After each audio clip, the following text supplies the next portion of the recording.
Aujourd'hui, je veux vous parler très simplement à propos d'être guidé par le Saint-Esprit. Simplement être guidé par le Saint-Esprit. Dans 2 Corinthiens chapitre 3, verset 8, Paul a dit que, en tant que serviteur de Dieu, il devait s'assurer que les gens obtiennent et soient guidés par le Saint-Esprit. Il a dit le ministère au service de l'Esprit. Ce ministère spirituel qui est de faire que les hommes obtiennent et soient gouvernés par le Saint-Esprit sera bien plus glorieux encore que quand la loi a été donnée. Pensez à cela. C'est ce que je fais, et c'est la responsabilité de tout serviteur, d'enseigner aux gens toute la parole de Dieu, mais surtout enseigner aux gens comment vivre une vie où ils sont remplis du Saint-Esprit tout le temps, littéralement remplis du Saint-Esprit tout le temps. Et je veux encourager chacun d'entre vous aujourd'hui et chaque jour de votre vie à prier pour que vous soyez remplis jusqu'à déborder de la présence et de la puissance du Saint-Esprit. Le monde est dans un état désespéré et quand les gens sont autour d'un croyant, il doit y avoir un débordement qui sort de nos vies, qui fera une différence pour quelqu'un d'autre. Et je veux avoir ce débordement dans ma vie jusqu'au point où je n'ai pas nécessairement besoin de prêcher à quiconque, et je ne parle pas de comme je le fais maintenant, mais quand je vais à la pharmacie ou au supermarché, je veux que les gens sachent qu'il y a une différence dans ma vie. Et je crois que c'est ma responsabilité, en tant que serviteur, d'enseigner tout le conseil de la parole de Dieu, mais particulièrement de savoir plus à propos du ministère du Saint-Esprit. Quand Jésus est monté aux cieux, il a dit « Ce sera en fait plus avantageux pour vous que je m'en aille, parce que si je m'en vais, je vous enverrai le Saint-Esprit. » Jésus ne pouvait être qu'à un seul endroit à la fois parce qu'il était dans un corps, mais le Saint-Esprit est dans nous tous et travaille à travers nous tous, tout le temps, à travers toute la terre. C'est pourquoi Jésus a dit « Vous accomplirez les œuvres que je fais, vous en ferez même de plus grandes. » Chacun tout seul ne fera peut-être pas de choses plus grandes, mais nous tous, si nous travaillons ensemble comme un seul homme, nous pouvons faire de plus grandes choses parce que le Saint-Esprit est en nous tous et il travaille. Donc nous voulons obtenir et être remplis de et guidés par le Saint-Esprit. Maintenant, être guidé par le Saint-Esprit est quelque chose de vraiment majeur. Et j'étais une chrétienne pour beaucoup d'années. Et même si j'aimais Dieu et j'allais à l'église régulièrement, je n'étais pas guidée par le Saint-Esprit. J'étais guidée par moi-même. J'étais guidée par Joyce et ce que je voulais faire, et cela s'appelle la chrétienté charnelle. C'est de cela que Paul parlait quand il parlait à propos de personnes qui étaient charnelles. Mais quand nous apprenons comment être guidés par le Saint-Esprit nous guide hors de l'esclavage et dans la victoire. Il nous montre quoi faire quand nous avons des problèmes dans certaines situations.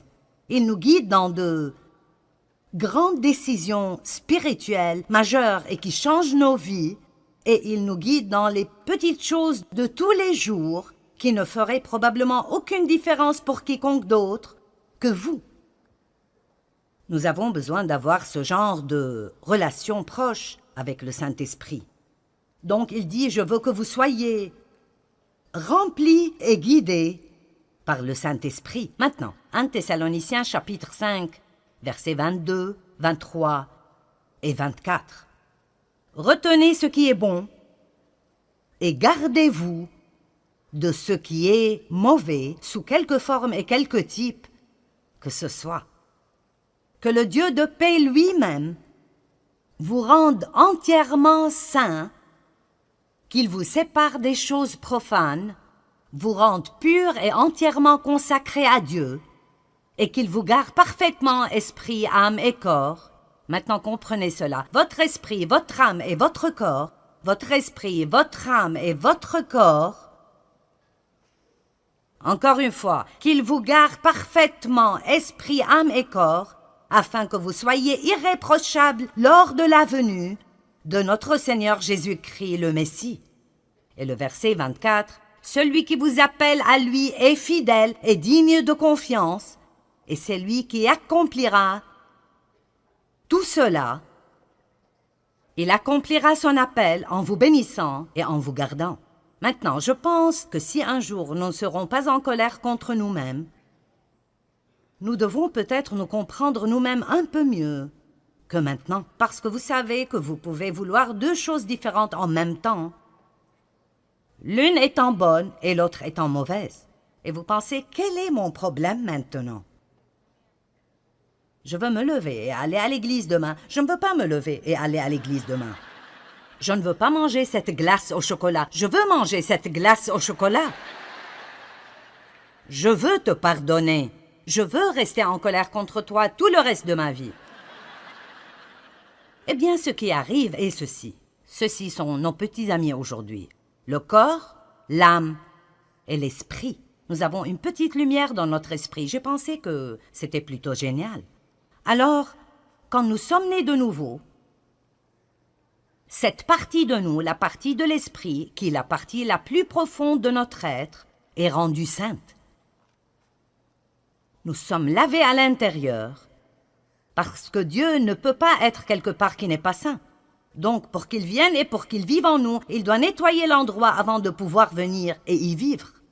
J'aime le dire ainsi, j'aime dire que lorsque nous sommes nés de nouveau, nous portons en nous la graine de tout ce que Dieu est.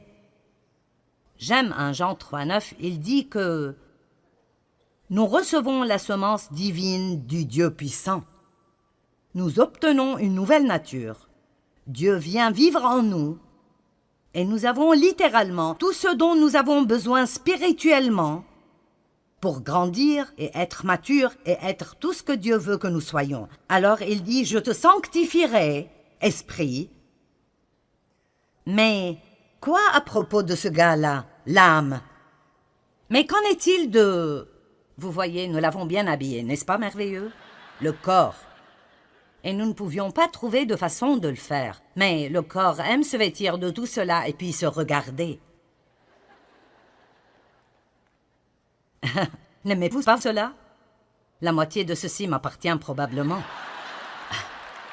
Voici une petite étiquette qui dit « Je suis génial ». Et nous allons de « Je suis génial » à « Je suis stupide, je me déteste, je m'aime tellement », vous savez. Mais là, cette âme, je ne sais pas ce qui me serait arrivé si je n'étais pas arrivé à comprendre mon âme et la façon dont j'ai été façonné. J'ai appris ceci il y a beaucoup d'années en lisant des livres écrits par Watchman Nee parce que je n'apprenais vraiment cela nulle part alors. On me disait tout ce que j'avais et tout ce qui m'était disponible, mais rien de cela ne semblait marcher dans ma vie et je ne savais pas ce qui clochait. J'écoutais à propos des promesses de Dieu et de comment je pourrais avoir toutes ces choses par la foi, et je luttais si dur pour essayer d'appliquer chaque message que j'écoutais quand j'écoutais des enseignements. Et finalement, j'ai compris que ce dont la Bible dit que c'est à moi à la base est ce que j'ai en Christ. Mais si ça ne sort jamais de mon esprit, dans mon âme, et ne sort pas ultimement à travers mon corps jusqu'à là où les gens peuvent le voir, alors j'irai peut-être bien, mais je n'aiderai personne d'autre. Je ne pourrai pas faire quoi que ce soit pour quiconque d'autre. Et alors ça m'aidait vraiment pour me comprendre moi-même, de réaliser que mon âme, et nous en avons tous une, et ma pensée, ma volonté et mes émotions. Votre âme vous dit ce que vous voulez, ce que vous pensez et comment vous vous sentez. Elle ne vous dit rien à propos de Dieu, elle vous dit tout à propos de vous-même. Alors, votre esprit peut vous guider et vous dire de vous lever et d'aller à l'église, ou de donner quelque chose, ou de demander pardon à quelqu'un, ou de donner une faveur à quelqu'un. Et dans cette partie, la partie de la nouvelle nature en vous, vous voulez vraiment le faire. Vous aimez Dieu et vous voulez le faire. Mais après, votre âme dit « Je n'ai pas envie de faire cela. Je ne veux pas. Et franchement, je ne pense pas que c'est une bonne idée. Il n'était pas très gentil avec toi, pourquoi devrais-tu faire cela? Et alors tout le raisonnement commence à propos de pourquoi vous ne devez pas faire cela, et votre corps veut juste se reposer et faire la sieste, ou manger un beignet, ou quelque chose comme ça. Alors vous devez comprendre, votre corps n'est capable de faire que ce que vous l'entraînez à faire. Il ne peut faire rien d'autre, il est juste plutôt stupide, sauf si vous l'entraînez et le garder sous contrôle tout le temps. Ce n'est pas surprenant que Paul ait dit « Je traite durement mon corps ». Il n'a pas dit « Je nourris sûrement mon corps », il a dit « Je traite durement mon corps ».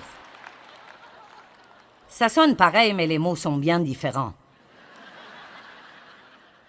Alors, ça nous aide beaucoup de comprendre ceci. Paul a décrit ce même dilemme dans Romains chapitre 7. Et si vous lisez Romains 7 depuis le verset 15 jusqu'à la fin du chapitre, vous penserez, il sait de quoi je parle. Parce que Paul dit, quel est mon problème? Ce que je veux faire, je ne le fais pas. Et ce que je ne veux pas faire, je le fais. Et puis c'est comme s'il avait une conversation avec lui-même. Donc si je ne veux pas le faire, mais je le fais, ce n'est donc plus moi qui agis ainsi, mais ça doit être une autre loi spirituelle à l'œuvre dans mon corps qui me fait agir ainsi. Et puis il continue encore et elle dit finalement, « Qui me délivrera de ce corps de mort? Dieu soit loué, il le fera par Jésus-Christ. » Donc, si nous revenons à 1 Thessaloniciens, il a dit « Je vous sanctifierai, corps, âme et esprit. Je le ferai. J'accomplirai mon appel en vous sanctifiant. » Nous voyons que Jésus est le chef et le consommateur de la foi.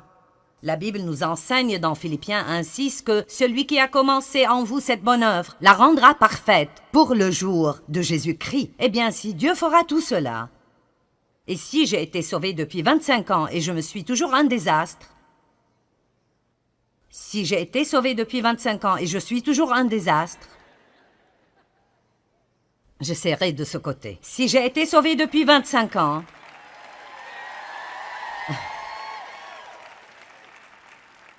est-ce que quelqu'un sait de quoi je parle? Amen.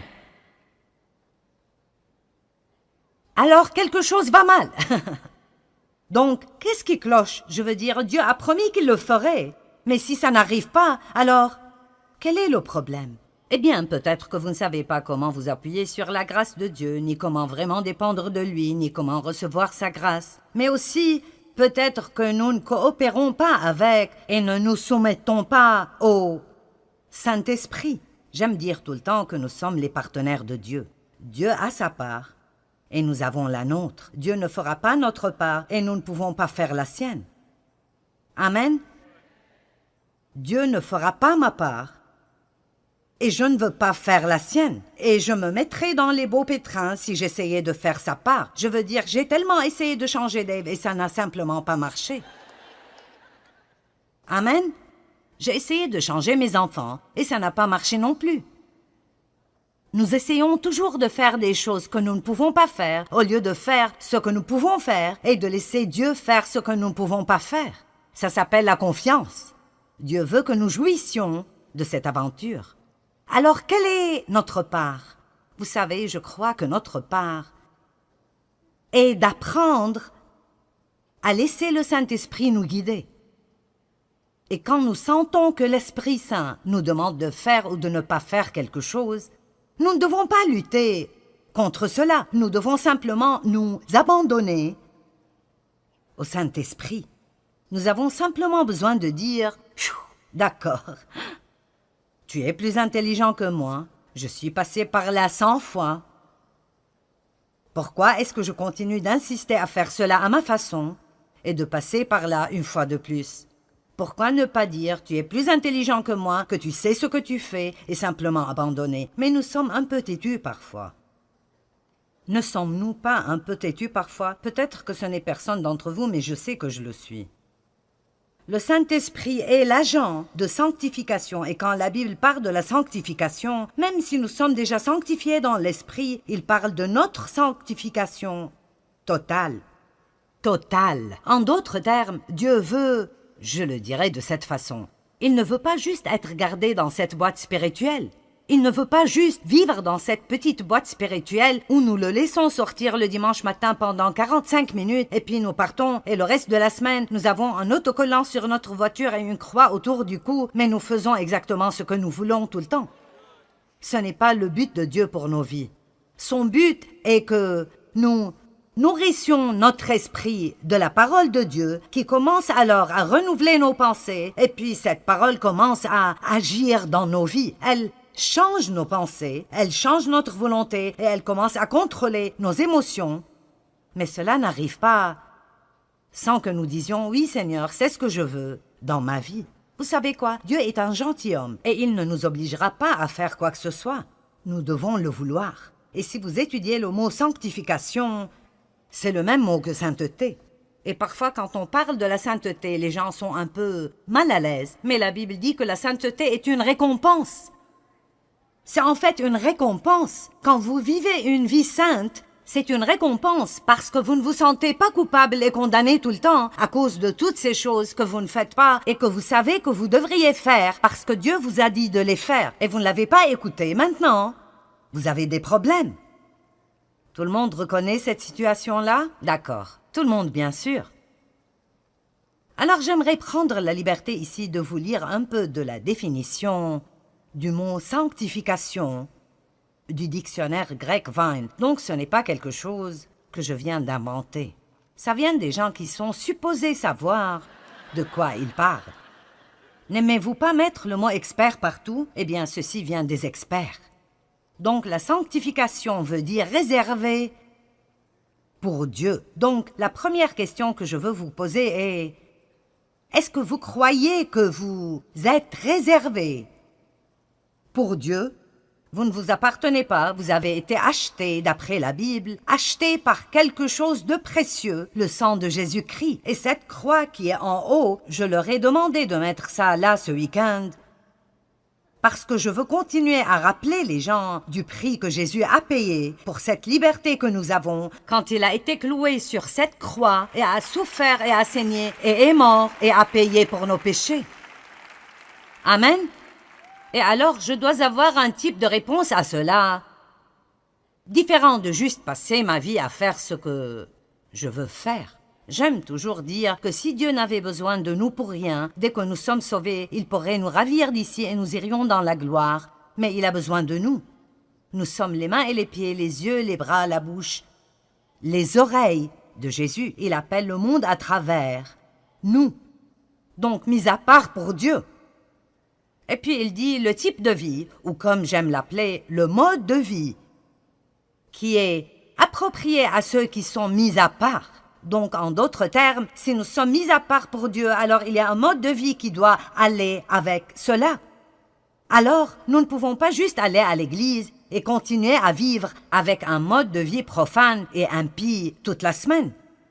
Il y a un certain mode de vie que nous vivons si nous appartenons à Dieu. Nous commençons à penser, à parler différemment. Nous commençons à agir différemment. Nous pardonnons aux gens qui nous ont blessés. Nous ne restons pas en colère contre eux. Nous ne gardons pas tout pour nous-mêmes. Nous apprenons en fait à nous réjouir dans le don. Nous sommes bons envers les gens. Nous voulons faire des choses pour les gens. Ça devient une marque déposée dans nos vies de voir combien de gens nous pouvons en fait rendre heureux. Nous ne sommes pas centrés sur nous-mêmes tout le temps en nous ayant nous-mêmes en tête. En fait, nous croyons que nous appartenons à Dieu et nous nous levons chaque jour pour dire « Dieu, me voici, montre-moi ce que tu veux faire pour moi aujourd'hui, montre-moi ce que tu veux faire à travers moi aujourd'hui, je ne m'appartiens pas, je t'appartiens à toi. » J'aime ce que Jésus a dit « J'ai préparé un corps pour vous. » Et c'est là où nous devons arriver. Nous sommes un corps totalement rempli et inondé de Dieu, comme le dit Paul dans Éphésiens 3, 19, pour que vous soyez remplis jusqu'à toute la plénitude de Dieu. Je vous le dis, quand vous arrivez au point où vous n'essayez pas de faire ce que vous voulez tout le temps, la vie devient si merveilleuse. Elle est absolument merveilleuse. Combien de vous savent ce que les feux d'arrêt sont? Vous arrivez à un feu d'arrêt et si le feu est vert, vous pouvez y aller. Et si le feu est orange, c'est supposé signifier « faites attention ». Ce ne serait pas très sage d'y aller. Mais la plupart d'entre nous pensent juste que ça veut dire « dépêche-toi et passe avant que le feu devienne rouge ». Et donc si c'est un feu rouge, ça veut dire « stop ». Vous savez, je crois que dans notre relation avec le Saint-Esprit, nous avons aussi des feux verts, des feux oranges et des feux rouges. Et nous devons savoir quand c'est orange. Tu devrais faire attention à ce propos. Et quand nous obtenons ce vas-y, et nous entendons Dieu dire « Arrête-toi, ne fais pas ça. Si tu le fais, tu auras des problèmes. » Je veux que les choses marchent bien dans ma vie, pas vous? Donc, nous sommes sanctifiés. Nous sommes supposés vivre une vie qui convient à notre appel. Et après, cette définition est longue et elle dit beaucoup d'autres choses, mais j'aime cette partie. Elle dit « Cette sanctification doit être apprise de Dieu comme il l'enseigne dans sa parole. Écoutez ceci, et elle doit être poursuivie par le croyant sincèrement et indéniablement. Donc, en d'autres termes, je ne l'aurai jamais si je ne le veux pas vraiment. Et je dois le vouloir, vraiment, vraiment, vraiment fortement. Écoutez cette traduction du dictionnaire grec. Ce caractère saint n'est pas indirect. Il ne peut pas être transféré ou imputé, mais c'est une possession individuelle bâtie petit à petit comme le résultat de l'obéissance à la parole de Dieu. Savez-vous que vous pouvez attraper des maladies, mais vous ne pouvez pas attraper la bonne santé? Et vous ne devez pas travailler dur, ni moi non plus, pour être impie. Ça vient naturellement en quelque sorte. Vous ne pouvez pas juste attraper la sainteté. Vous ne pouvez pas juste aller à l'église et vous asseoir là et écouter quelqu'un en train de prêcher et penser que cela vous rendra saint. Mais vous apprenez des choses et puis vous faites des choix d'après ce que vous avez appris. Et puis petit à petit, jour après jour, votre caractère commence à changer. Je pensais à cela et c'est une bonne façon de le dire. Je l'ai dit, mais j'aime ceci. Ce que j'ai dans mon esprit comme don de Dieu, et vous avez tout ce dont vous avez dans votre esprit comme don de Dieu, acheté par le sang de Christ. Mais c'est là qu'il est, il est dans votre esprit, et c'est là qu'il restera si vous n'apprenez pas à être guidé par le Saint-Esprit et à coopérer avec Dieu.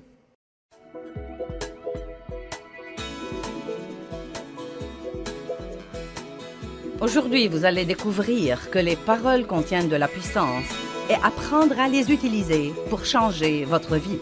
Ceci est tout de suite à l'antenne.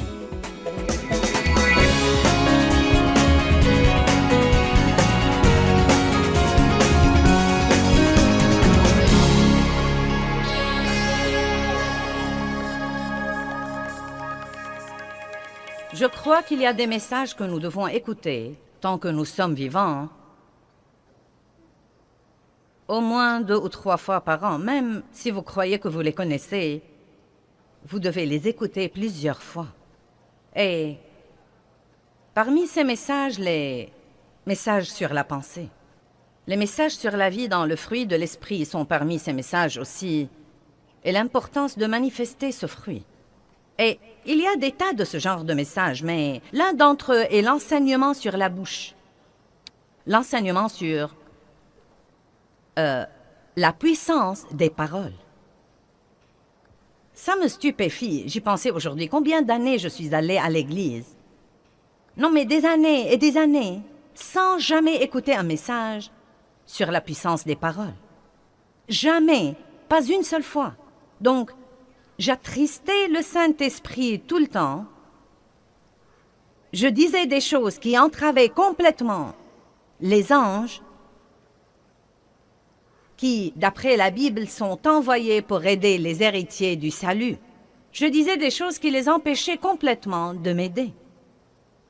Je ne savais pas ce que je faisais parce que personne ne me l'avait dit. Maintenant, il y a probablement des personnes ici ce soir qui n'ont jamais entendu parler de ce que je vais vous enseigner. Beaucoup d'entre vous en ont déjà entendu parler, mais une des choses les plus difficiles, sinon la chose la plus difficile à laquelle nous sommes confrontés tous les jours, c'est d'essayer de contrôler notre bouche.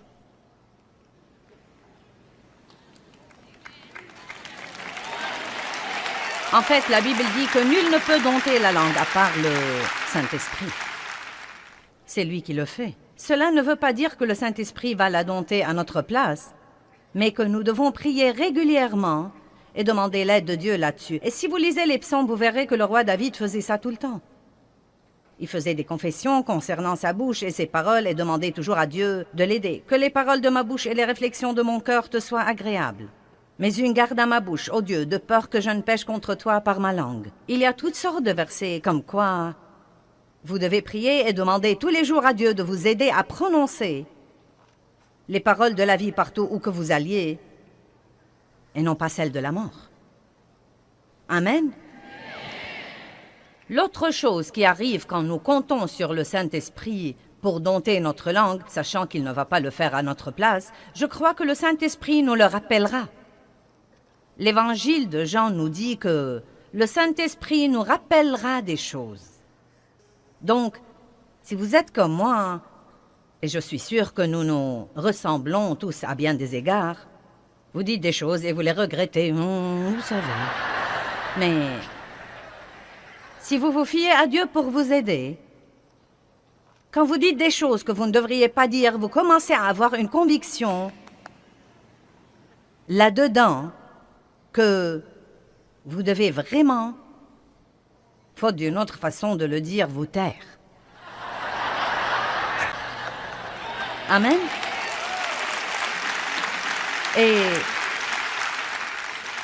je vais enseigner là-dessus tout le week-end. Vous dites, tu vas enseigner tout le week-end sur la bouche. Croyez-moi, il y a beaucoup de choses à dire là-dessus. Nous ne manquerons pas d'informations et je ne crois pas que vous allez vous ennuyer. Mais si aucun de vous n'a besoin de ce message, je me le prêcherai à moi-même parce que j'en ai besoin. Le don que Dieu m'a donné est dans ma bouche, mais elle a aussi été mon plus grand problème dans la vie. Et ce n'est pas du tout rare. Donc, nous allons intituler ce message « Les paroles contiennent de la puissance », de même que ce genre ici contient de l'eau ce soir. Les paroles que nous parlons contiennent de la puissance en elles. Et je veux que vous compreniez ça. Chaque parole qui sort de votre bouche a de la puissance en elle.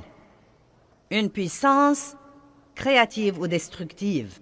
Une puissance positive ou négative. La plupart de nous connaissent Proverbe 18, 21 qui dit « La mort et la vie dépendent de la langue ». Maintenant, c'est un verset sensationnel. La mort et la vie dépendent de la langue. Je crois que je dois faire attention à mes téléspectateurs en ce moment et m'assurer que vous m'aviez bien entendu. La mort et la vie dépendent de la langue. Amen.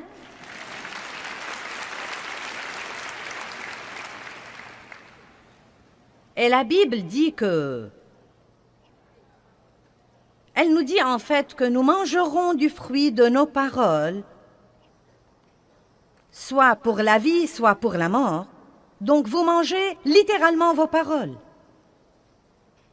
Elles sortent de votre bouche, passent à côté de votre visage, entrent dans vos oreilles et descendent au-dedans de vous.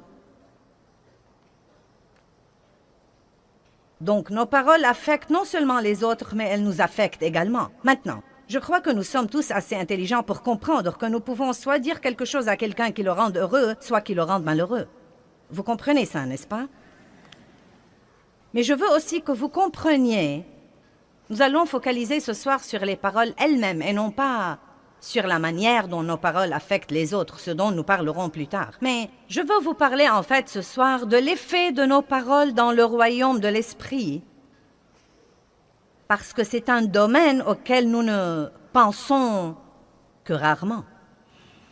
Je me souviens, il y a plusieurs années, il y a très longtemps que j'étais dans une situation difficile et je travaillais pour des gens qui étaient difficiles à vivre. Je ne sentais pas qu'ils me traitaient comme il faut. Et plusieurs personnes au travail avaient le même problème que moi. Et donc nous sommes tombés dans le même piège dans lequel tombent les gens, bien que nous soyons chrétiens et... Vous savez, yak, yak, yak, yak, yak, yak, yak, yak, yak. Je n'arrive pas à croire ça, et ce n'est pas juste, et ce n'est pas équitable, et blablabla. Donc Dieu a commencé à s'occuper de moi, et à s'occuper de moi, comme quoi je devais arrêter ces commérages, que je devais arrêter la médisance et le rapportage, et que quand je sens qu'on me traite injustement, je ne dois pas courir le raconter à 3 autres personnes et les provoquer pour qu'elles me racontent les injustices qui leur arrivent, et pour que nous puissions en parler ensemble. Donc, vous savez, Dieu s'est occupé de moi plusieurs fois et je me suis un peu disciplinée et j'ai arrêté de médire au travail de mon patron. Mais j'en parlais toujours à Dave à la maison car après tout, c'est derrière les portes fermées et c'est privé et c'est mon mari. Nous utilisons cette excuse, vous devez décharger sur quelqu'un. Et donc, Dieu a commencé à s'occuper de moi là-dessus. Et il m'a dit... Et ce qu'il m'a dit m'a tellement impressionné. Il m'a dit, Joyce, il ne s'agit pas tant de la personne à qui on se confie que des paroles elles-mêmes. Et où que tu sois dans ton problème, moi je t'écoute.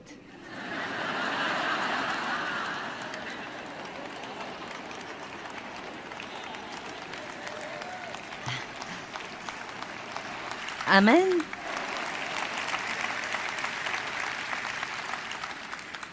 Je vais vous dire quelque chose pour illustrer, et je vais le répéter plusieurs fois ce week-end. La chose la plus dure que quiconque ait jamais à faire dans sa vie, c'est d'avoir un problème et de ne pas dire quelque chose de négatif. J'ai eu un accès de colère mineure cette semaine. Non pas majeur, mais mineur. Une colère qui a duré 5 à 7 minutes. Mais quand j'ai fini, j'ai dû me repentir de mes commentaires négatifs et de mon attitude négative. Et je me suis dit que c'était drôle car je me préparais à prêcher là-dessus. Vous savez, le diable aurait aimé que je culpabilise trop pour monter en chair et prêcher là-dessus, mais je ne supporte pas ces trucs, donc je vais vous le dire carrément. Vous savez, je dois combattre ça comme tous les autres. Mais vous savez ce que j'ai décidé dans ma vie? La bonne nouvelle est qu'il y a 10 ans, ma colère aurait duré 3 semaines.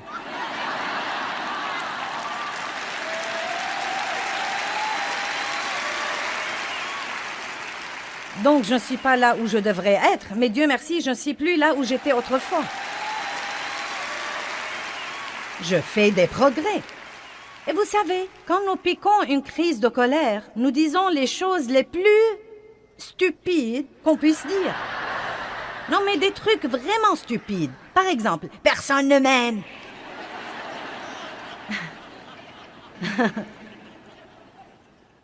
Dave m'a regardé et m'a dit... Est-ce que tu as dit que personne ne t'aime? Non, mais des choses stupides, vraiment stupides.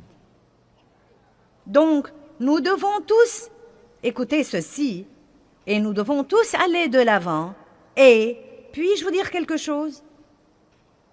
Quand nous disons des choses que nous ne devons pas dire, nous devons les considérer comme n'importe quel péché et nous en repentir. Et c'est quelque chose que tant de gens ne font pas, parce que ce n'est pas un oup. Ce n'est pas un contretemps dans la vie. Je vais vous montrer ce week-end que si nous ne repentons pas et nous ne couvrons pas ce péché du sang de Jésus, nous ouvrons une porte au diable dans bien des cas. Les paroles ont de la puissance dans le royaume de l'esprit.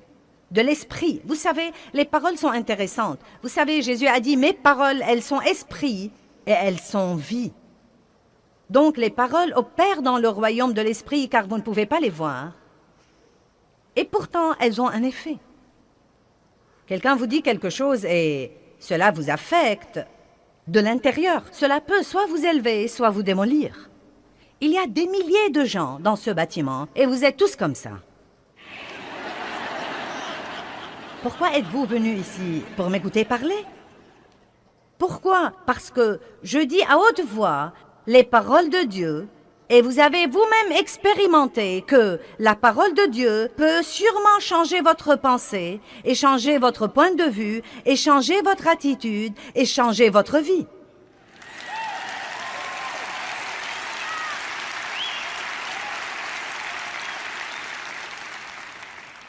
Dieu nous a donné un don qui est très précieux, sa parole. La parole de Dieu est le plus grand don que nous ayons. Et que vous le sachiez ou non, vous avez déjà écouté beaucoup de la parole ce soir. Nous avons chanté la parole, nous avons exhorté avec la parole. Même quand je vous ai parlé de notre matériel spirituel, j'ai dit que ce matériel contenait la parole pour que vous puissiez le prendre chez vous sur une bande et continuer à être élevé et changé. La Bible nous dit que Dieu a un bon plan pour votre vie, mais que votre pensée doit être complètement renouvelée par la parole de Dieu pour voir ce plan se réaliser. je rends grâce à Dieu pour sa parole. 2 Corinthiens 3, 18 dit, « Si vous demeurez dans ma parole, vous serez transformés et changés en l'image de Dieu, de gloire en gloire en gloire. » Jésus dit, « Si vous demeurez dans ma parole, vous connaîtrez la vérité, et la vérité vous affranchira et vous libérera. » Il y a tant de merveilleuses promesses concernant la parole. Parlons des paroles que nous parlons et des anges. Combien d'entre vous croient que Dieu vous a assigné des anges dans votre vie pour vous aider et vous protéger?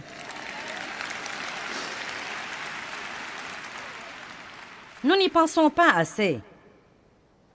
Mais je vous encourage à prendre l'habitude de remercier Dieu pour les anges qu'il vous a assignés pour vous aider. Mais certains de vos anges sont extrêmement ennuyés. Ils aimeraient vraiment que vous les laissiez faire leur travail et que vous leur donniez quelque chose pour qu'ils puissent travailler et que vous arrêtiez de les entraver à tout bout de champ. Maintenant, Psaume 103, 20. « Bénissez l'Éternel avec amour, avec reconnaissance, vous ses anges, qui êtes puissants en force et qui exécutez ses ordres en obéissant à la voix de sa parole. » Maintenant, qu'écoutent les anges, à votre avis? La parole de Dieu. À quoi prêtent-ils l'oreille? Qu'est-ce qui les touche? Qu'est-ce qui les motive? Qu'est-ce qui les incite à travailler? Non pas les murmures, non pas les plaintes, non pas le ronchonnement, non pas les critiques, non pas les commérages, non pas le rapportage. La parole de Dieu. Ils prêtent l'oreille à la parole de Dieu. Hébreux 1, 14 dit que ces anges ont été donnés par Dieu à tous ceux qui ont hérité le salut. Que tout le monde dise « c'est moi ». Maintenant, est-ce que vous comprenez ce que je dis? Si vous voulez que vos anges vous aident, vous devez leur donner quelque chose pour qu'ils puissent travailler. Et donc, la meilleure chose que nous puissions faire si nous avons des ennuis, c'est de dire « je crois la parole ». Je crois que la parole de Dieu est vraie, que ses promesses sont vraies. Vous devez connaître assez de la parole pour pouvoir dire « Dieu a dit ». Dites quelque chose de la parole qui s'applique à votre situation. Je ne dois pas craindre parce que Dieu est avec moi. Ou bien, selon le cas, Dieu pourvoira à tous mes besoins selon ses richesses en gloire par le Christ.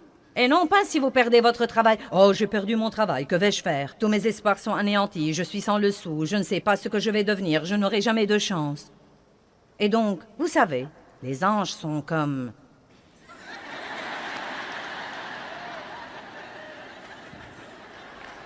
Allez, donne-nous quelque chose pour pouvoir travailler. Est-ce que vous comprenez? Veux-tu me donner un petit quelque chose pour que je puisse travailler? Dis quelque chose pour que je puisse travailler. Vous pourriez donc essayer de dire quelque chose comme « Bien, j'ai perdu mon travail. Cela ne me transporte pas de joie, mais je crois que Dieu a un meilleur travail pour moi. Et je crois que quand je sortirai chercher du travail, j'aurai la grâce du Seigneur partout où que j'aille. Je me fie complètement à Dieu, j'ai des anges.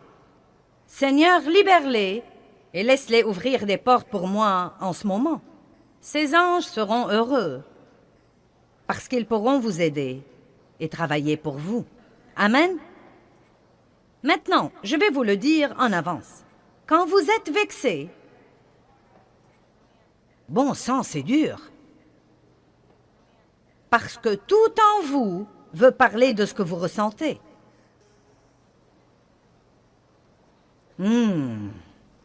Amen.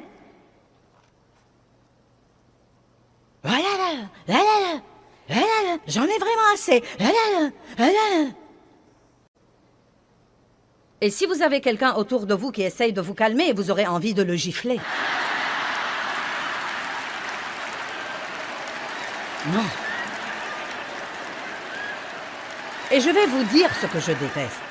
Que quelqu'un de ma famille me dise « Eh bien, je connais une dame pasteur qui dit... »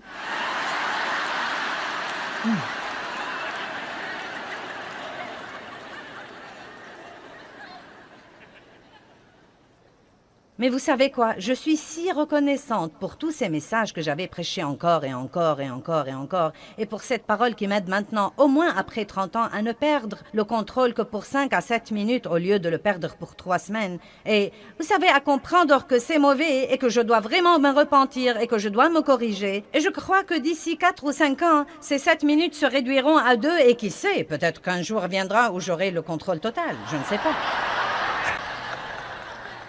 Mais c'est peu probable tant que je suis dans ce coup charnel, mais je vais vous dire une chose. Je ne veux pas une bande d'anges paresseux qui me suivent partout sans rien faire, parce que je les entrave constamment avec les trucs stupides que je dis.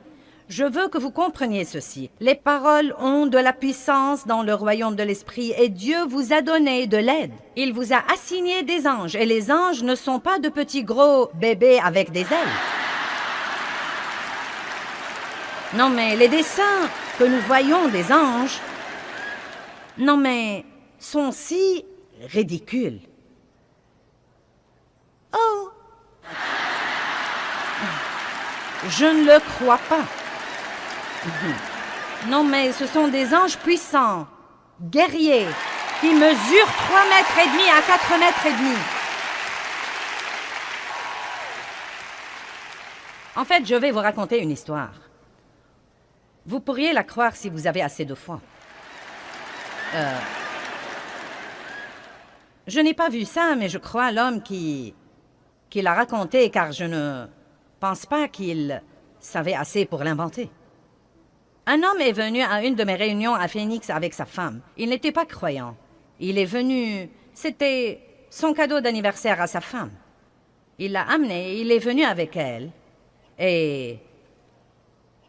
pendant la louange et l'adoration, elle a dit qu'il a commencé à sangloter.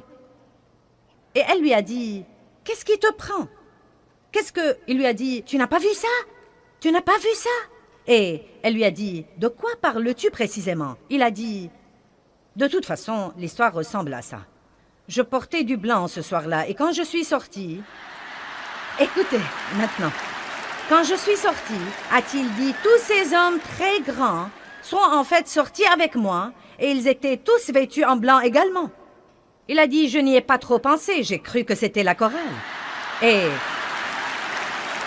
donc il a dit, quand Joyce est montée en chair pour prêcher, pour dire quelque chose, chaque fois qu'elle venait dire quelque chose, tous ces types la suivaient et venaient et formaient un demi-cercle autour d'elle. Mais il a dit qu'il retirait ses épées et qu'ils étaient au garde à vous.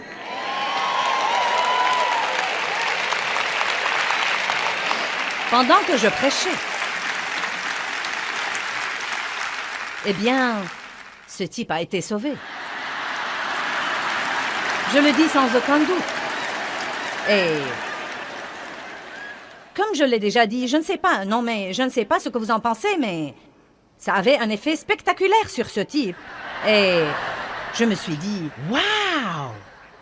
Bon sang, si seulement nous pouvions nous rendre compte que nous ne sommes pas seuls, que nous ne sommes pas tous seuls, et que Dieu a dit, ne craignez pas parce que je suis avec vous, où que vous soyez, et je... » Bon Dieu!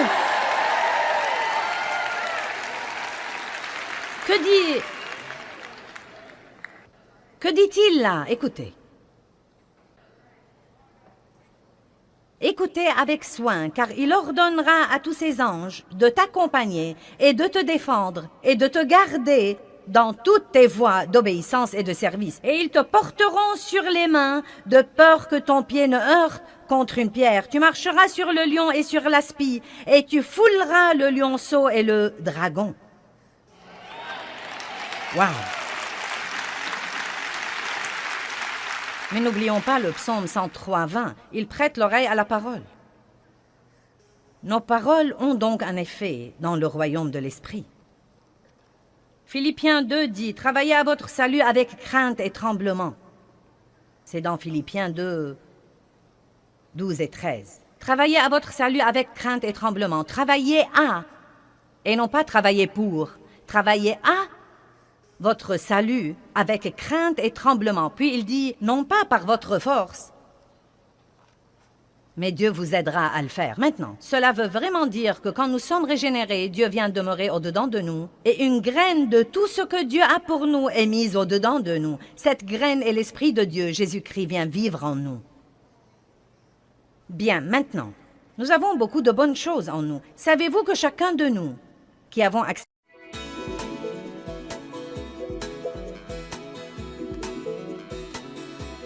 Aujourd'hui, dans notre programme, je veux vous expliquer comment la prière simple peut vous aider à surmonter les problèmes les plus compliqués.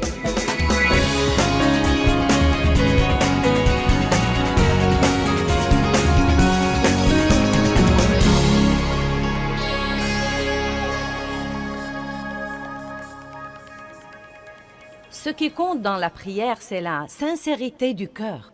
La Bible nous enseigne que Dieu prête attention à la prière simple et fervente. Mais écoutez, la prière fervente n'est pas nécessairement retentissante ou longue. C'est la prière passionnée, la prière que vous priez de tout votre cœur. C'est la prière où le cœur y est. En fait, j'ai traversé une période de temps avec Dieu où il m'a défié de lui demander ce que je voulais et ce dont j'avais besoin en aussi peu de paroles que possible. Et c'était vraiment difficile parce que nous avons du mal à dire, par exemple, si nous faisons quelque chose de mauvais, « Dieu, je sais que c'était mauvais, je l'admets, et je te demande de me pardonner. » Merci, Seigneur. Amen. Nous avons du mal à faire ça. Oh Dieu, j'ai besoin que tu me pardonnes. Dieu, pardonne-moi. Oh Dieu, pardonne-moi s'il te plaît. Oh Dieu, tu dois me pardonner. Dieu, je suis si désolé. Dieu, je ne recommencerai jamais s'il te plaît. Et à dire vrai, je crois parfois que nous essayons de nous impressionner, si vous voulez la vérité. Je ne crois même pas que nous parlons à Dieu. Nous essayons de nous impressionner par l'étendue de notre spiritualité. Je suis stupéfiée par les gens qui, quand ils prient, changent complètement de voix. Ils deviennent complètement comme ça. « Oh, toi !»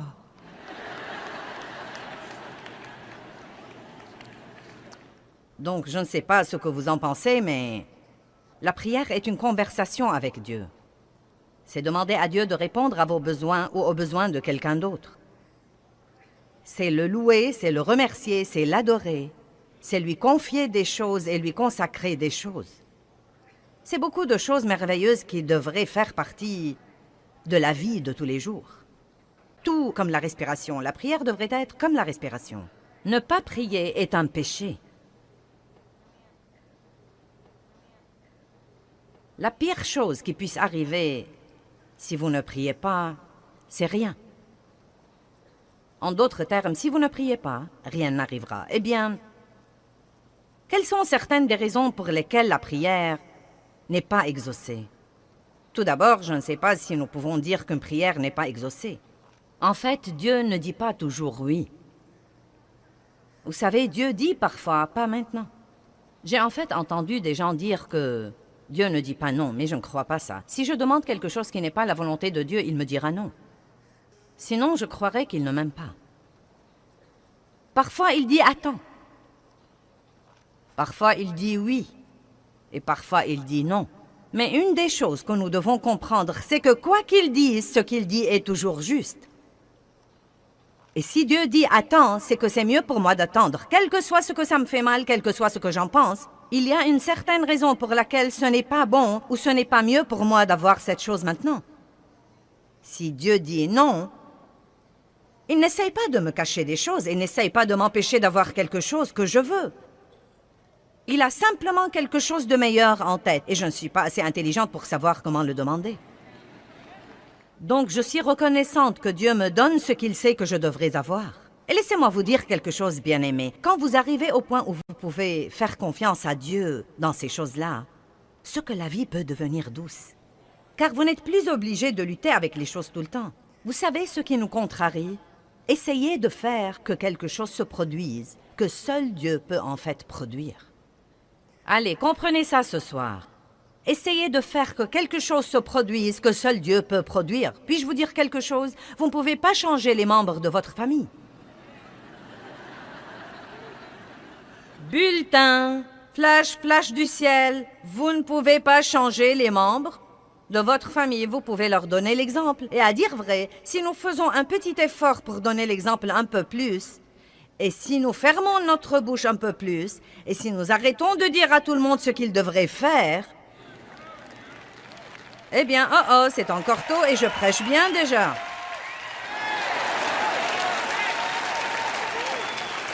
Non, mais la Bible dit que la femme ne peut pas gagner son mari par la parole. Mais elle peut le gagner par sa conduite pieuse et par son attitude pieuse également. Amen. Certains d'entre vous ont entendu parler de Smith Wigglesworth, qui était un grand pasteur. Il était plombier et il a fini par devenir pasteur.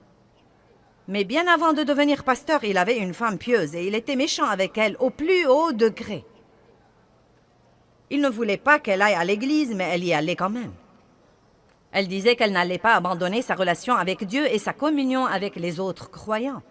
Et il l'enfermait dehors.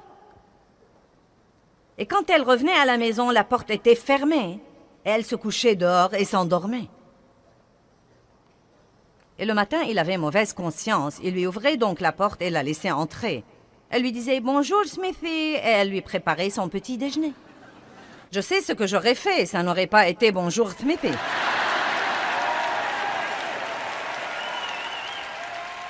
Mais d'un autre côté, si j'étais mariée à cet homme, il serait resté plombier et ne serait jamais devenu grand pasteur.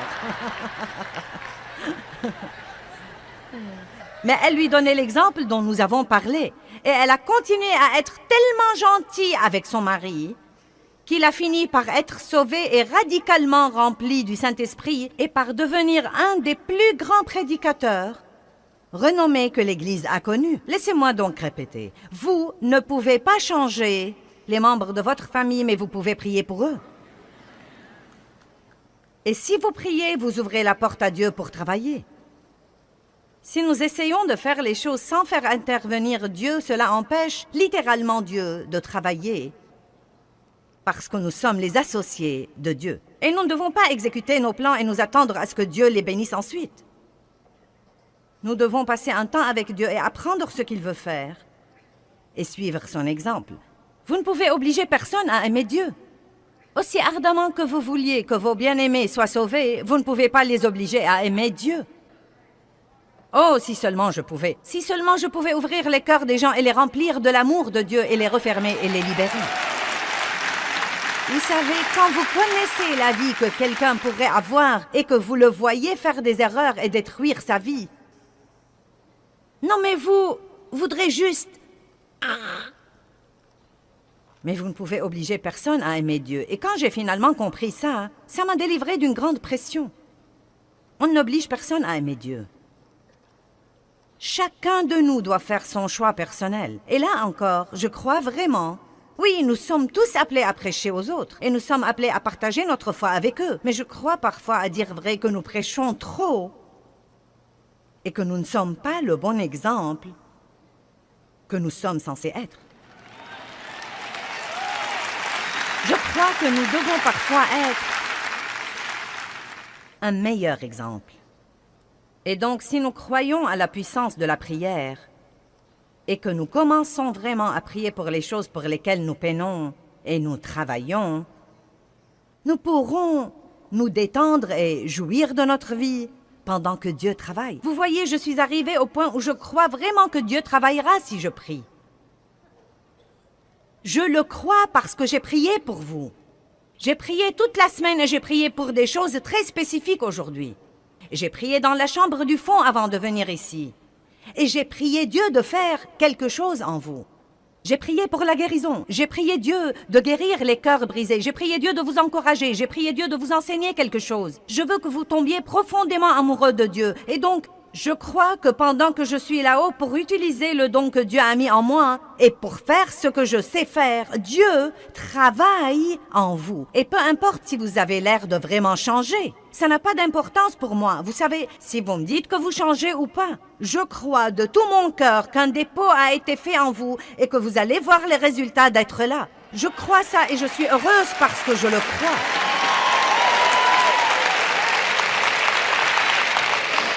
Je suis heureuse au plus haut degré, car je crois en ce moment que je suis au milieu de la volonté de Dieu. Et je crois que ce que je le fais de mon mieux. Et je crois que la parole de Dieu va avoir un effet sur vous. Savez-vous quand j'étais malheureuse? Quand je venais ici et pendant que je prêchais, j'observais les visages des gens qui sont dans la salle. Quelqu'un faisait...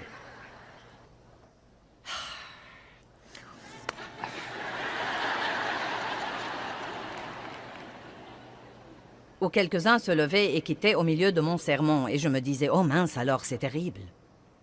C'est horrible, j'ai le mauvais message. Non, non, non, non, non. Non. Vous devez croire que Dieu travaille quand vous priez. Je suis maintenant arrivée au point où si quelqu'un quitte quand je prêche, je me dis, tu rates un bon message. Non, mais vous devez avoir un peu de confiance. Arrêtez de laisser vos circonstances vous gouverner. Puis-je vous dire quelque chose? Regardez-moi. Vous n'avez pas assez de temps à perdre sur cette terre à être malheureux. Bonjour. J'ai dit que nous n'avions pas assez de temps à perdre sur cette terre à être malheureux. Et vous savez, quand vous avez 13 ou 14 ou 20 ou 25 ans, vous croyez que vous avez du temps à perdre. Mais quand vous commencez à avoir 50 et 60 et 61 et 62 et 63 et Dave a 66 ans... Quand vous vieillissez comme ça, quand vous prenez de l'âge... Non, sérieusement, vous savez quoi? Plus vous vivez, plus vous réalisez que vous n'avez plus de temps à perdre. Je ne vais plus gaspiller mes jours à être fâché désormais. Vous m'offensez, je prie pour vous. Vous me blessez, je prie quand même pour vous. Je ne vais plus vivre malheureuse désormais. Vous m'entendez? J'ai dit que je n'allais plus vivre malheureuse désormais. Et vous devez vous-même être aussi intransigeant sur ce point. Vous devez croire à la puissance de la prière et arrêter d'essayer de faire quelque chose à propos de quelque chose pour lequel vous ne pouvez rien faire. Arrêtez d'essayer de vous débarrasser de choses dont Dieu seul peut vous débarrasser. Et n'essayez plus d'avoir toutes ces choses que vous n'allez jamais avoir, à moins que Dieu ne décide de vous les donner. Voici donc ce que je dis. Si vous voulez une chose, demandez-la à Dieu. S'il ne vous la donne pas, sachez qu'il a quelque chose de mieux en tête, ou que ce n'est pas le bon moment. Ne piquez pas une crise là-dessus. Si vous ne l'avez pas quand vous croyez que vous devez l'avoir, dites « elle viendra ». Elle fait son chemin. Le seul moyen de recevoir quoi que ce soit de Dieu, c'est de le croire d'abord par la foi et ensuite vous le verrez se réaliser. Vous savez qu'est-ce que la foi? La foi, c'est croire en l'invisible. C'est ce que c'est que la foi. La foi, c'est croire en ce que vous ne pouvez pas voir. Si vous pouvez le voir, vous n'avez pas besoin de foi. Les raisons pour lesquelles une prière n'est pas exaucée. Eh bien, tout d'abord, les gens ne prient pas. C'est la première grande raison. Allez à Jacques 4:2. Vous apprendrez à libérer des choses par la prière. Non, mais vous aurez tellement de foi dans votre vie de prière au moment où vous partez d'ici que vous saurez que votre première solution à toutes les choses exaspérantes dans la vie est juste de prier là-dessus. Et non pas de prier là-dessus et de vous inquiéter et de potiner. De prier là-dessus et de faire une confession négative. Bonjour. Vous savez, je crois que Jacques chapitre 4 nous enseigne beaucoup de choses. Verset 1, d'où viennent les luttes? Les luttes, c'est tout ce bouleversement que nous avons. Exaspéré, énervé, dérangé. D'où viennent les luttes et comment est-ce que les conflits et les querelles surviennent parmi vous? Il dit, eh bien, ils surviennent de vos désirs qui combattent toujours dans vos membres physiques. En d'autres termes, il dit, les luttes surviennent à cause des trucs que vous voulez. Vous êtes jaloux, vous convoitez ce qu'ont les autres. Vos désirs ne sont pas réalisés et vous devenez des meurtriers car détester, c'est assassiner en ce qui concerne vos cœurs. Wow! Donc, qu'est-ce que ça dit de la jalousie? Vous êtes devenu très silencieux. Non, mais pensez-y. Nous ne sommes pas censés vouloir ce que quelqu'un d'autre a, à tel point que nous lui en voulons de l'avoir. Et vous savez ce que j'ai finalement découvert et qui m'a finalement beaucoup soulagée? Pendant longtemps, je ne pouvais pas comprendre pourquoi les gens avaient toujours à redire de n'importe quelle belle chose que j'avais. Quand vous êtes exposé à l'opinion publique, tout le monde se mêle de vos affaires. Et si vous avez une belle voiture, quelqu'un dira « Je ne crois pas que tu dois la conduire. » Si vous faites ceci, je ne crois pas. Mince alors, tu as vu la tenue qu'elle portait?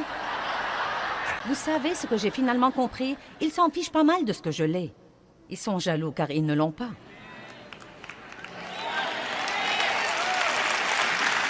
Et il en va de même pour vous, vous savez.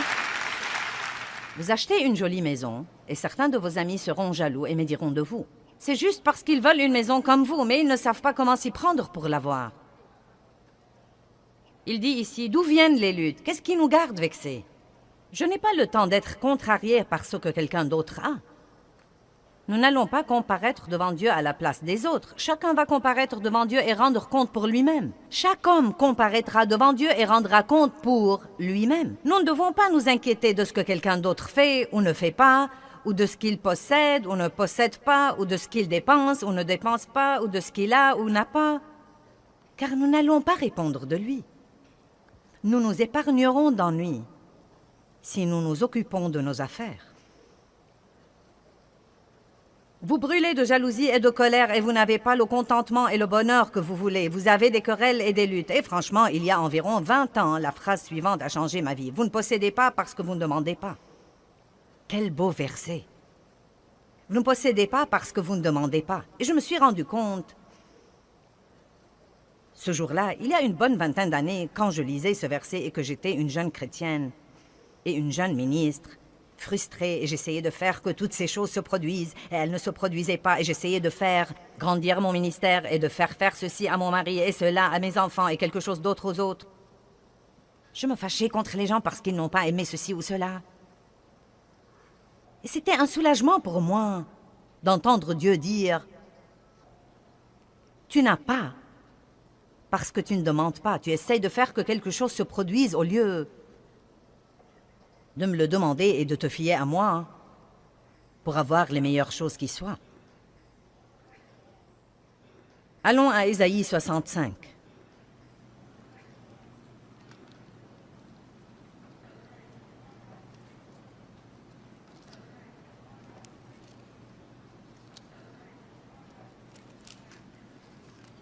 Versets 1 et 2.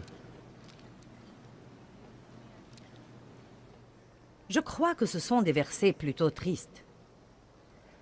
Il dit « J'étais prêt à être recherché de ceux qui ne demandent pas. » Vous voyez le tableau où Dieu attend que quelqu'un lui demande? J'étais prêt à être recherché de ceux qui ne demandent pas. J'étais prêt à être trouvé par ceux qui ne me cherchent pas. J'ai dit « Me voici, me voici. » Dit le « Je suis » à une nation Israël qui ne s'appelait pas de mon nom. J'ai tendu mes mains tous les jours vers un peuple rebelle qui marche dans une voie mauvaise au gré de ses pensées. C'est triste. Vous voyez le tableau où Dieu dit, comme Jésus a dit dans Matthieu 11, « Venez à moi, vous tous qui êtes fatigués et chargés. » Si vous êtes inquiets, venez à moi. Si vous êtes stressés, venez à moi. Si vous êtes chargés, venez à moi. Si vous êtes blessés, venez à moi. Allez au trône et non pas au téléphone. Les gens à l'autre bout du fil ne savent pas ce qu'ils font eux-mêmes. Ils ne sont pas qualifiés pour résoudre vos problèmes.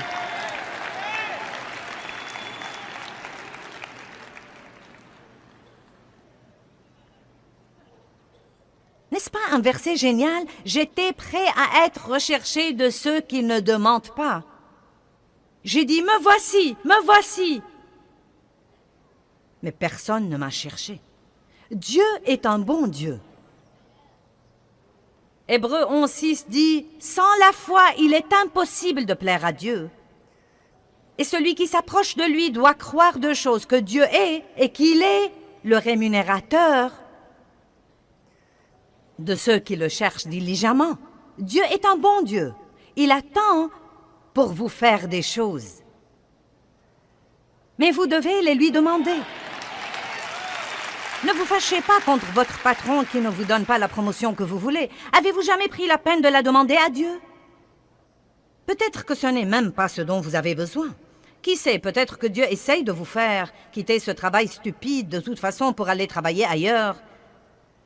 Et vous craignez de ne pas pouvoir gagner autant d'argent ailleurs. Ça me surprend combien de gens mènent une vie qu'ils détestent parce qu'ils ont peur de faire quelque chose d'autre.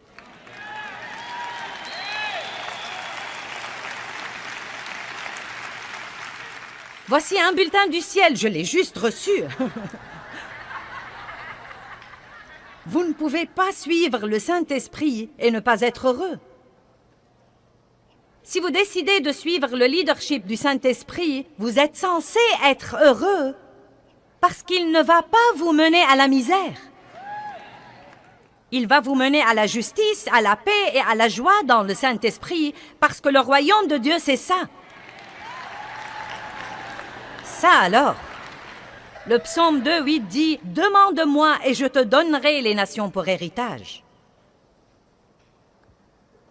Demande-moi et je te donnerai les nations. Ce n'est pas pour moi, je ne suis qu'une ménagère. Ce n'est pas pour moi, je ne suis qu'un mécanicien de camion. Ce n'est pas pour moi, je ne suis qu'un éboueur. Eh bien, vous savez quoi? Ce sont tous des travaux très importants. Mais mince alors, vous pouvez prier pour les nations et vous pouvez prier Dieu de vous donner vos voisins et de vous donner les nations. Si vous n'allez pas prier des prières hardies, vous n'allez jamais rien avoir de Dieu. Vous pouvez avoir un peu, car si vous priez pour un peu, vous pourriez avoir un peu. Mais je préférerais prier pour beaucoup et en avoir la moitié plutôt que d'avoir le peu. Pourquoi donc ne pas prier hardiment? C'est la deuxième raison que j'ai ici pour laquelle les gens croient que leurs prières ne sont pas exaucées ou ne sentent pas que la prière produit grand-chose dans leur vie. C'est que les gens ne prient pas hardiment. Eh bien, Dieu, si tu me fais juste ceci. Dieu, si tu me fais juste cela. Je ne veux pas exaspérer personne, j'essaie juste de donner un coup de pied à une vache sacrée, là. Si vous vous écoutez prier ou si vous écoutez tous les autres prier, les gens utilisent constamment le mot « juste ». Dieu, si tu peux juste nous aider. Dieu, si tu peux juste nous oindre. Dieu, si tu peux juste répondre à ce besoin. Dieu, si tu peux juste être là avec nous. Et cela m'a dérangé un jour et j'ai cherché le mot « juste » et il veut dire à peine assez pour se débrouiller. C'est ce qu'il veut dire, à peine assez pour se débrouiller. Mais écoutez-moi, non mais même en le sachant, j'ai vraiment du mal à l'enlever de mes prières. Et je crois que c'est cette attitude innée en nous comme quoi, eh bien, ne vous avisez pas de trop demander à Dieu. Eh bien, Dieu, veux-tu me pardonner juste cette fois? Pourquoi ne pas dire, Dieu, pardonne-moi cette fois, et demain j'aurai besoin que tu me pardonnes encore une fois? Car c'est bien la vérité, et Dieu la connaît déjà. Pourquoi ne commençons-nous pas à être des gens réels avec un Dieu réel qui sait tout sur nous? Devinez quoi? Vous ne surprenez pas Dieu, il savait ce qu'il aurait quand il vous a appelé. Je dis toujours, après que Dieu m'ait appelé au ministère, il n'a pas regardé Jésus une semaine plus tard pour lui dire « Oh non, maintenant qu'allons-nous faire ?» Je me rappelle la femme à qui j'ai parlé dans le magasin. Elle était employée là. Et je lui posais des questions sur sa rémunération. Touches-tu une commission ou un salaire? Comment est-ce que ça marche? Et elle m'a dit, eh bien, en fait, je touche un salaire. Mais elle a dit, je dois faire mon quota pour garder mon travail. Je lui ai dit, ça va pour toi? Elle a dit, non, en réalité, je suis très effrayée en ce moment, je n'ai pas fait mon quota. Et on m'a déjà réprimandé 2 ou 3 fois. Eh bien, la femme était chrétienne, nous parlions du Seigneur. Elle m'a reconnue de la télé et donc nous parlions. Elle a été à l'église toute sa vie et je lui ai dit, tu pries Dieu de trouver grâce aux yeux des gens pour que quand ils viennent acheter des trucs ici, qu'ils viennent à toi pour se renseigner? Et elle m'a dit, eh bien, ce ne serait pas bien, n'est-ce pas? Elle a dit, c'est ce que la femme a dit et elle a été dans l'église toute sa vie. Ce n'est pas juste de prier pour l'argent. J'ai dit, en as-tu besoin?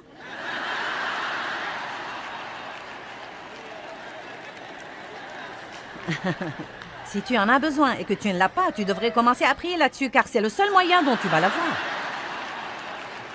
La Bible dit, et mon Dieu pourvoira à tous mes besoins.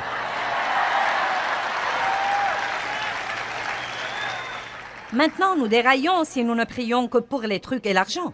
Mais en réalité, la femme avait une vie de prière pathétique, pitoyable, faible, une vie de prière molle.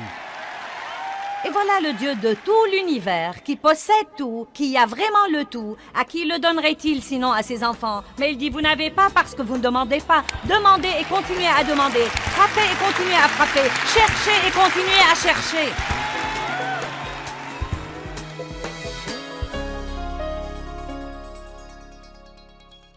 Eh bien, Jacques 4,2 dit, vous n'avez pas parce que vous ne demandez pas. Et ça m'a vraiment changé la vie quand j'ai découvert que je ne devais pas travailler aux choses et essayer de